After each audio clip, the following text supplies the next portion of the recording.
Welcome, you have reached review time with Imperial, and today's review will be from Season 2, Episode 3. Subscribe to the channel, like the video. Let's get into it.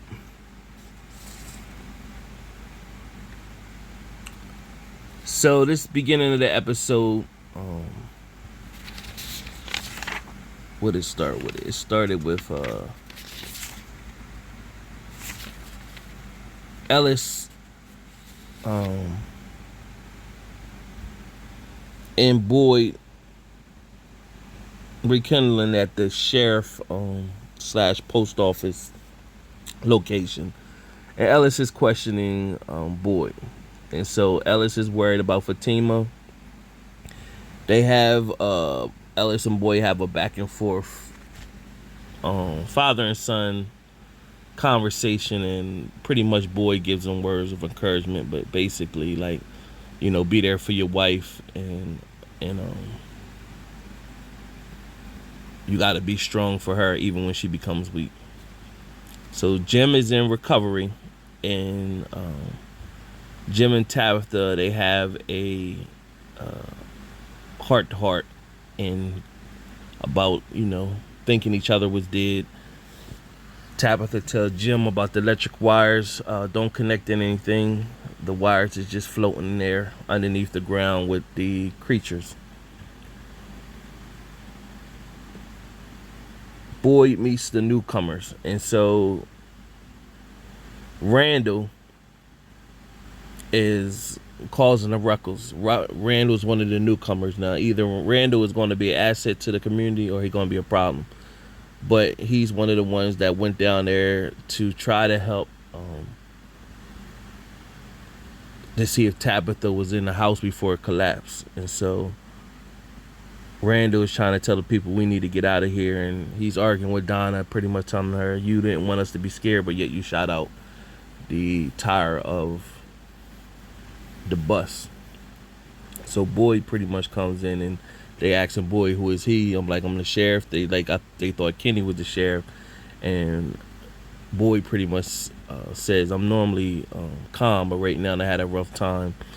And he sets the community rules and makes sure it's very clear, and basically tells everybody like we're all in this together. And he told Randall, because Randall has like a shotgun, told Randall, if you're gonna be in this community, you got to leave your shotgun with us. If you don't want to follow the rules, go out in the woods by yourself and figure it out. Other than that, if you're going to stay here in the house and have a chance to be safe, the guns go with us. So Randall complied. So Tabitha takes the kids to eat at the diner. Tien Chen, which is Kenny's mom, offers Tabitha the Matthews families to live with her. Tabitha pretty much tells her, hey, she wants to go through the storage because they lost everything in the house and see if she gets some clothes and stuff for the family. Tien Chen agreed. So you go from there. You got Donna and Boyd. They talk about with the newcomers coming in and the food and supplies is going low. So Kenny and Ellis find a girl in the forest with an arrow through her head, and she's still alive. And really, she's only still alive because the arrow, once you take the arrow out, she'd die, of course. But she just, you ever hear them stories like where a person is like crushed between a wall and something, and they're still alive talking, but as soon as if you pull them apart, they instantly die. So Ellis tells Kenny to run into town and get Christy. So then the scene shifts to Victor making it home. He finds his room ravaged. Of course, it was ravaged by Jade looking for information about the symbol. And so Victor is very worried. So the woman with the eye patch came and told Victor that Ethan and Jade was in his room looking for something. Victor noticed his violin was missing, and he went to look for Jade. He found Jade, of course. Jade stays with Kenny and Tien Chen. And when he arrived, Jade was playing the violin. So he was very upset that Victor went in his room and took the violin. He demanded that Victor was very upset that Jade went in and took the violin and demanded he gave him the violin and told him he was wrong for going into his room. But Jade proceeded to ask him about the guy in the picture and basically showed him the picture and said, "You was in there. I need to find information about this guy. Why is he sending the symbols?" So Victor, still upset that he went into his room and told him you shouldn't go in other people's room, bother people's stuff, and proceeded to leave and told Jade to leave him alone. Now, Jade brought up, if we could find out information about this guy, maybe we could find out some information how we could leave this town and go home. However, Victor has always been there. That whole town is his home. So he doesn't know nothing else outside the town. So he's not going to want to leave this town. He's just following the rules of the town and just live on. So even if he got information that can help the rest of everybody else leave, he's not going to try to give that information because they would try to convince him to leave. Or maybe he has an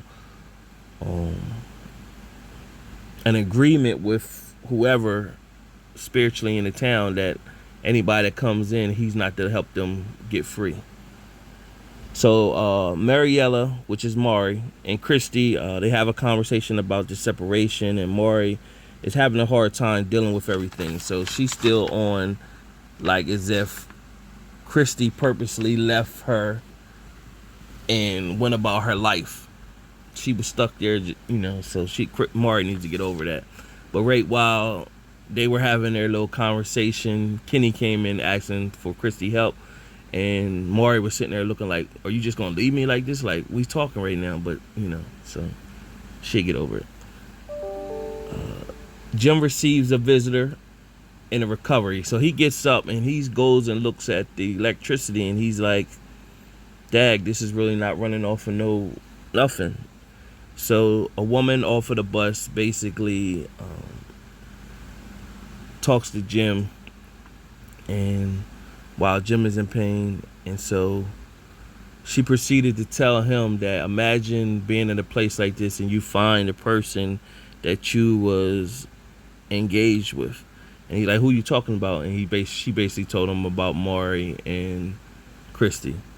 And so Maury heard, when Jim went in pain and fell down to his knees, the woman asked for someone to help, and Maury came in, basically told him, I have to get you some Tylenol or something, and you need to take it easy. So Fatima is Elgin's proxy. Elgin is the guy who was seeing visions while they were on the bus, and she's taking him around the town to see different things, and he asks her about, is there a water source here? Is there a lake or anything? And Fatima says, yeah, she took him there, and he proceeded to say, she tells him stories, and she told him that other people were seeing things too, but it never amounted to nothing. Basically, at the end, it just amounted to them being stuck.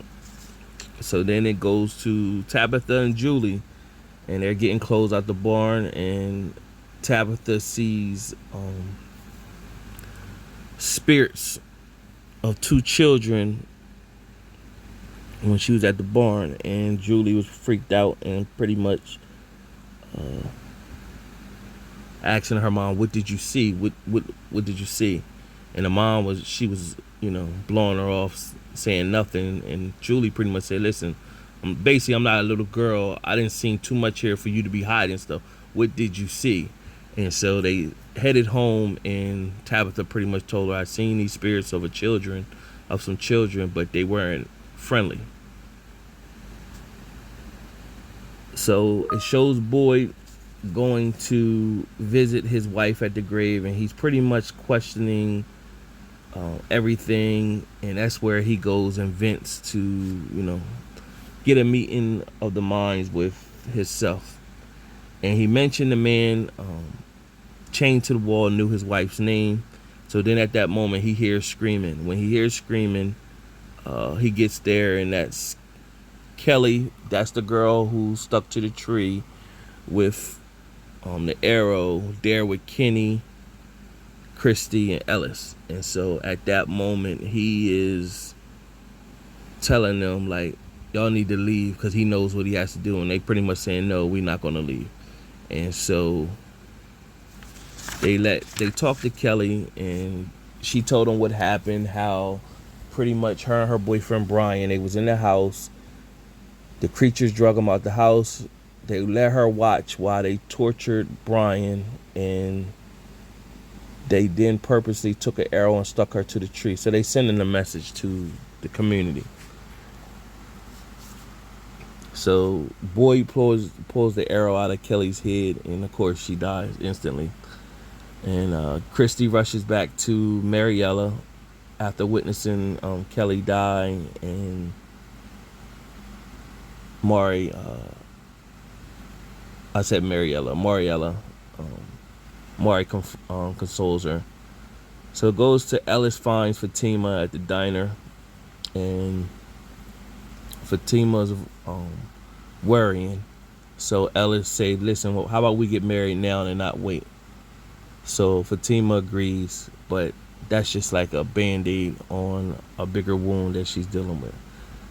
So Ethan is back at the house with Tabitha, and he's building a tower that's like built a tower out of rocks, and it's like a puzzle.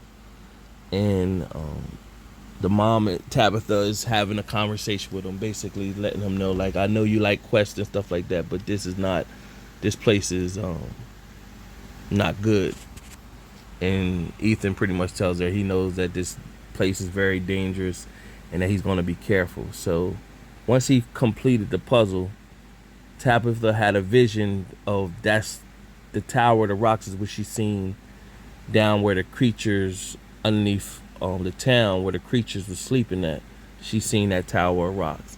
So right after that point, she's seen the vision of the spirits of the little kids again, grabbed Ethan and told him we need to get in the house. So Boyd goes to Donna and tells her about Kelly and the bad behavior of the creatures and how they were torturing.